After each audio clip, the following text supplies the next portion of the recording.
Hello everyone, welcome to budget की बात CXO के साथ। इंडियन इकोनॉमी के लिए एग्रीकल्चर सेक्टर एक काफ़ी अहम सेक्टर है और इसीलिए आज के स्पेशल एपिसोड में हम बात करने वाले हैं एग्रीकल्चर सेक्टर पे, जिसके लिए हमें ज्वाइन करेंगे mister Sanjay Gupta, MD CEO NCML. Thank you so much mister Sanjay for joining us on budget की बात सीएक्सओ के साथ। तो as we all know, budget बस अब आने ही वाला है, तो सबसे पहला मेरा यही सवाल है कि क्या है वो एक्सपेक्टेशंस जो चाहती है एग्रीकल्चर इंडस्ट्री इस बार। वैसे तो हमारी चाहतों की लिस्ट बहुत लंबी है, लेकिन अगर मैं तीन चार जो बड़ी जो जरूरत चीजें हैं उनकी बात करूं तो उसमें दो तीन चीजें हैं। एक तो जैसे एक पीएम किसान योजना है, तो पीएम किसान सम्मान निधि है, वो अभी 3 साल हो गए हैं, बहुत अच्छी चल रही है, बहुत सारे किसानों को उसका लाभ मिला है। तो महंगाई को देखते हुए जो पिछले 2 साल में महंगाई हुई है, मुझे उम्मीद है कि शायद सरकार इस बारी जो उसका अमाउंट है 6,000 रुपए जो प्रति किसान हर साल दिया जाता है, शायद उसको बढ़ाएंगे। उसके साथ साथ उसका दायरा जो है, जो उसका जो कवरेज है, शायद उसको भी बढ़ाया जाएगा। तो उसकी वजह से किसानों को काफी लाभ होगा। जो महंगाई का असर पड़ा है उसको वहन करने में किसान की क्षमता में बढ़ोतरी होगी। दूसरा जो है, आज की तारीख में जो जरूरत है वो है कि प्रोडक्शन बढ़ाने की, खेती में उत्पादन बढ़ाने की। उसमें दो तीन चीजें हैं, उन्नत बीज और जो बाकी इनपुट्स वगैरह जो लगते हैं। तो उन्नत बीज में अभी बहुत बड़ी जरूरत है कि हमें नई टेक्नोलॉजीज जो अवेलेबल हैं दुनिया में, वो अपने किसानों को यहाँ उपलब्ध कराने के लिए कदम उठाने चाहिए। उसमें एक सबसे इम्पोर्टेंट जो और सबसे महत्वपूर्ण चीज है वो है जेनेटिकली मॉडिफाइड सीड्स। मुझे लगता है किसान सरकार इस बारी कुछ अभी कदम उठाए हैं। आपने भी सुना होगा सरसों में अलाउ हुआ है, या कॉटन में, कपास में भी। उम्मीद है कि इस बारी जो हर्बिसाइड टॉलरेंस जीएम टेक्नोलॉजी होती है, शायद उसको परमिशन मिलेगी। उसके कारण से मुझे बड़ी पूरी उम्मीद है कि किसानों का भला होगा, भारत का उत्पादन बढ़ेगा, और जो भारत जो है बहुत बड़ा एक्सपोर्टर है कॉटन का, उसकी पोजीशन वर्ल्ड में और स्ट्रांग होगी। दूसरा ये हुआ है कि हमारे जो एग्री इनपुट्स है दूसरे, जैसे पेस्टिसाइड्स है, फर्टिलाइजर्स, तो काफी हद तक भारत सरकार सब्सिडी देती है। बट पेस्टिसाइड्स और हर्बिसाइड्स और इंसेक्टिसाइड्स हैं, उनकी कीमत में काफी इजाफा हुआ है पिछले 2-3 सालों में। 2-3 कारणों से, जो चाइना से बहुत ज्यादा इंपोर्ट डिपेंडेंस है, तो रेट्स बढ़े हैं। तो सरकार शायद उसकी तरफ, जीएसटी की तरफ या इंपोर्ट ड्यूटी की तरफ कुछ ऐसा कदम उठाएगी जिससे वो किसानों के लिए उनके दाम वाजिब हो सके। तीसरा जो सबसे इम्पोर्टेंट है, जो तीसरा इनपुट है खेती में, वो होता है फंडिंग, मतलब फाइनेंस की अवेलेबिलिटी। तो वो उसमें भारत सरकार ने पिछले 2-2.5 साल में काफी काम किया है, लेकिन अभी ब्याज की दरें बढ़ने की वजह से जो प्रायोरिटी सेक्टर लैंडिंग होती है, मुझे लगता है सरकार उसके ऊपर ज्यादा जोर देगी, और जो ये किसानों के लिए जो क्रेडिट की अवेलेबिलिटी है उसको इम्प्रूव करेंगे। ये चार जो मेरी जो सबसे इम्पोर्टेंट जो डिमांड है, वो अगर गवर्नमेंट करे तो उससे बहुत फायदा होगा एग्रीकल्चर सेक्टर को। बिल्कुल। पर अगर हम जियो पॉलिटिकल इश्यूज की बात करें, अगर स्पेसिफिकली हम फोकस करें रशिया यूक्रेन वॉर की, तो उससे भी इंडियन एग्री सेक्टर को काफ़ी ज़्यादा इफेक्ट हुआ है in terms of global prices बढ़े हैं क्रूड के, एडिबल ऑयल के, वीट के। तो इसके साथ साथ हमें इंडियन एक्सपोर्ट्स में भी डाउनफॉल देखने को मिला है। तो ऐसे में इस डाउनफॉल के को हैंडल करने के लिए इंडियन इकोनॉमी को क्या है नीड, मतलब need of the hour basically क्या रिक्वायर्ड है यहाँ। देखिए, लास्ट ईयर जो था वो बड़ा अजीब साल था। उसमें मतलब दोनों तरह की दिक्कतें आई। एक तो जो मौसम की वजह से किसान जो था वो वैसे ही इसको झेल रहा था, ऊपर ये जियो पॉलिटिकल रिस्क जो आपने मेंशन किया, उसकी वजह से एक्सटर्नल एनवायरनमेंट में भी बहुत चैलेंजेस खड़े हो गए।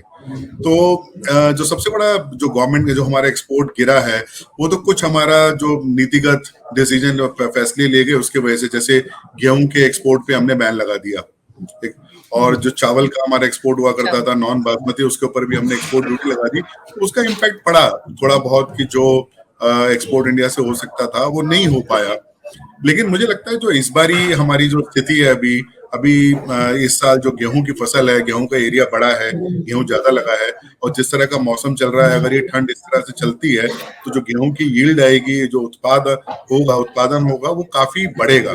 उसकी वजह से हम इस स्थिति में होंगे कि हम अपना जो एक्सपोर्ट है वो दोबारा रेज्यूम कर सकें। क्योंकि अगर आप यूक्रेन को देखेंगे, यूक्रेन गेहूं, मक्का और सनफ्लावर का दुनिया में सबसे बड़े प्रोडक्शन करने वाला देश है, और उन तीनों चीजों पे ही इम्पैक्ट पड़ा है।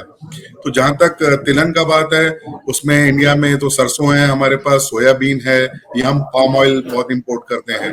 तो अगर ये चीजें ईज होंगी तो उससे इन्फ्लेशन पे भी इम्पैक्ट आएगा। बट मुझे लगता है कि जो अब जैसे भी कंडीशन चल रही है, जैसे भी सिचुएशन है, भारतीय अगर फसल अच्छी है तो ये सब चीजें जो रिस्ट्रिक्शन है ये हटेंगी, और इंडिया का जो एक्सपोर्ट है दोबारा अपने पुराने लेवल या उसके ऊपर भी जाएगा। बिल्कुल। अब अगर हम इंडिया के एग्री बिज़नेस और एग्री सेक्टर की बात करें तो किस तरह का सपोर्ट अभी नीडेड है? इन टर्म्स ऑफ बिज़नेस अगर हम बात करें तो क्या सपोर्ट हमें मिलना चाहिए सेक्टर को गवर्नमेंट की तरफ से? इसके बारे में मैं जानना चाहूँगी। सी जैसे गवर्नमेंट ने अभी तक जो सारी ज्यादातर स्कीम्स हैं वो ज्यादा या तो किसान की तरफ डेडिकेटेड होती हैं। अब जैसे पीएलआई, गवर्नमेंट ने फूड प्रोसेसिंग में भी पीएलआई स्कीम इंट्रोड्यूस की है। उसकी वजह से जो फूड प्रोसेसिंग इंडस्ट्री है उसको बहुत ज्यादा बढ़ोतरी मिलेगी, और वो अच्छा भी है। अगर किसान का जो प्रोडक्शन है वो प्रोड्यूस हो, उसमें वैल्यू एडिशन हो, तो देश के लिए भी अच्छा है, निर्यात में भी उसके लिए ब्रांड होता है, ब्रांड बनता है, मार्केटिंग कुछ ब्रांड नेम क्रिएट होता है, मार्केट में एक इंपॉर्टेंस बनती है। तो मुझे लगता है कि सरकार को जो एपीएमसी है उसके एक्ट के अनुसार थोड़ा सा जो ईज ऑफ डूइंग बिजनेस है उसको थोड़ा आसान करना चाहिए, थोड़ा इंफ्रास्ट्रक्चर मार्केटिंग वगैरह में इन्वेस्ट करना चाहिए, और जो क्रेडिट अवेलेबिलिटी है फार्मर के पास पोस्ट हार्वेस्ट सिचुएशन में ज्यादा जो होती है वो उसको बढ़ाना चाहिए। और दूसरा ये है कि जैसे जैसे अगर हम अपनी फूड प्रोसेसिंग सेक्टर को बढ़ावा देंगे, बढ़ोतरी करेंगे, तो उनमें हमें बहुत जरूरी होगा कि प्राइस डिस्कवरी और प्राइस रिस्क हेजिंग मैकेनिज्म। तो आज की तारीख में जो हमारी कमोडिटी एक्सचेंजेस हैं, जरा उनके ऊपर थोड़ी सी दबाव ज्यादा है, रिस्ट्रिक्शन ज्यादा लगे हुए हैं। अगर उसमें थोड़ी छूट दी जाए तो उससे भी उनकी जो इकोनॉमिक एक्टिविटी है उसको बढ़ावा मिलेगा, बेनिफिट। बिल्कुल। And since we are talking about farmers तो मेरा अगला जो सवाल है वो फार्मर्स से रिलेटेड ये है कि लास्ट ईयर जो बजट में एलोकेशन दी गई थी पीएम किसान योजना को अराउंड 68,000 करोड़ की थी। तो ऐसे में इस बार क्या-क्या एलोकेशन होनी चाहिए? क्या इसमें और चीजें ऐड होनी चाहिए? किस टाइप की उम्मीदें हैं इस बार अगर हम योजनाओं की बात करें तो? तो जैसे मैंने आपको पहले कहा कि ये स्कीम जो ये अमाउंट जो ये दर तय हुई थी 6,000 रुपए प्रति फार्मर परिवार एक साल में 3 किस्तों में दिया जाता है।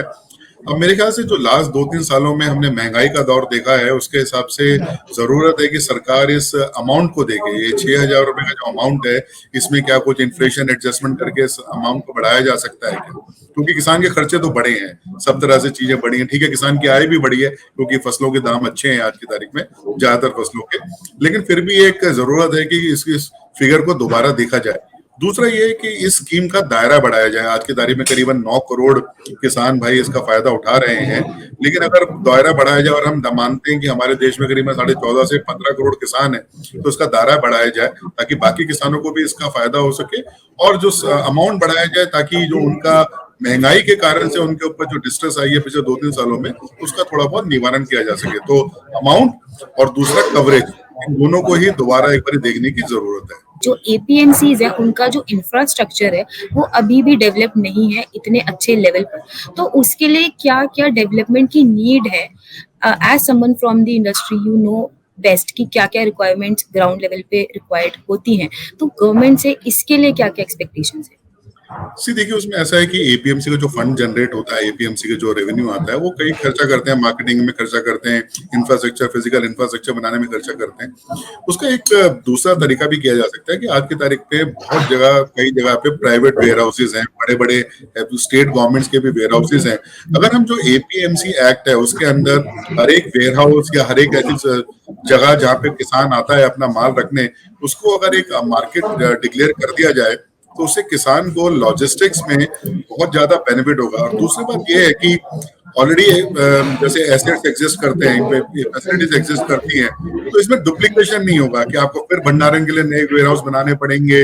अभी साइलोज हैं जहाँ पे एफसीआई अपना वीट भंडारण कर रही है, वीट का स्टोरेज कर रही है, वहां पे अगर आप मार्केट यार्ड डिक्लेयर कर दें तो इससे वजह से जो कॉमर्स है, जो फार्मर के एग्रीकल्चर कॉमर्स होता है वो इम्प्रूव होगा। और जो एपीएमसी के जो रिसोर्सेज हैं वो उसको फोकस करें ज्यादातर मार्केटिंग करने में, जैसे नेशनल एग्रीकल्चर मार्केटिंग है, ई नाम जिसको बोलते हैं, ऐसी चीजों को इनिशिएटिव को प्रमोट करने में, ताकि प्राइस रिकवरी बेटर हो, जो प्राइस डिफरेंशियल्स होते हैं वो एग्जिस्ट ना करें, प्राइस अबनॉर्मलिटीज एग्जिस्ट ना करें, उनको एड्रेस करने में जाए। फिजिकल इंफ्रास्ट्रक्चर के लिए जो एग्जिस्टिंग फैसिलिटीज हैं उनको अगर यूज किया जाए एज ए एग्रीकल्चर मार्केट, तो मेरे हिसाब से ये बहुत ही एफिशिएंट यूज होगा कैपिटल का, जाके हर एक बिल्कुल। जगह जाके बनाए। बिल्कुल। अब मेरा आखिरी सवाल आपसे ये है कि जैसे-जैसे हम आगे बढ़ते जा रहे हैं, टेक्नोलॉजी भी बहुत चेंज होती जा रही है, एग्री टेक पे भी काफ़ी ज़्यादा फ़ोकस हो रहा है, इंडस्ट्री वाइज़ भी हो रहा है और गवर्नमेंट की तरफ से भी बहुत ज़्यादा हो रहा है। तो ऐसे में किस तरह की टेक्नोलॉजीज़ की नीड है एग्री सेक्टर को और क्या-क्या इसके लिए हमारा जो रोड मैप है वो होना चाहिए? देखिए जैसे मैंने आपको पहले बताया कि एग्रीकल्चर में पहली बात है इनपुट्स की। तो इनपुट्स में दो हैं, एक तो सीड है, फर्टिलाइजर है और एग्रोकेमिकल्स हैं। तो ज्यादा फर्टिलाइजर के बारे में बात है, इंडिया में काफी गवर्नमेंट सस्ते रेट पे, सब्सिडाइज रेट पे फर्टिलाइजर उपलब्ध कराती है, तो वो उसमें मुझे कोई बहुत बड़ा चैलेंज दिखाई देता।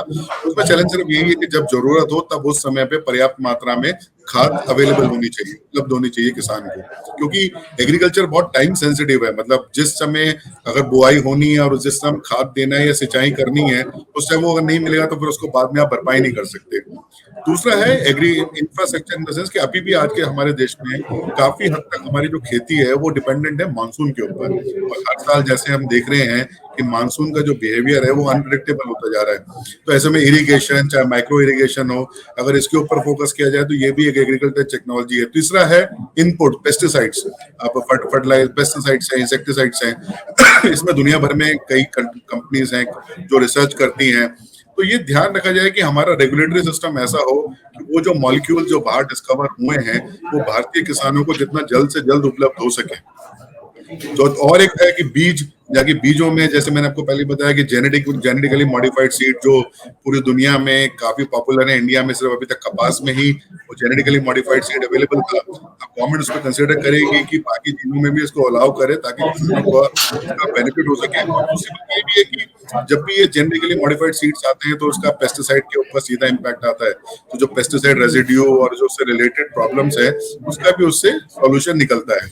अब इसके बाद जब इनपुट साइड हो गया तो दूसरा है कि आउटपुट साइड की, और बीच में है जो हमारा मार्केट प्रोसेसिंग साइड है।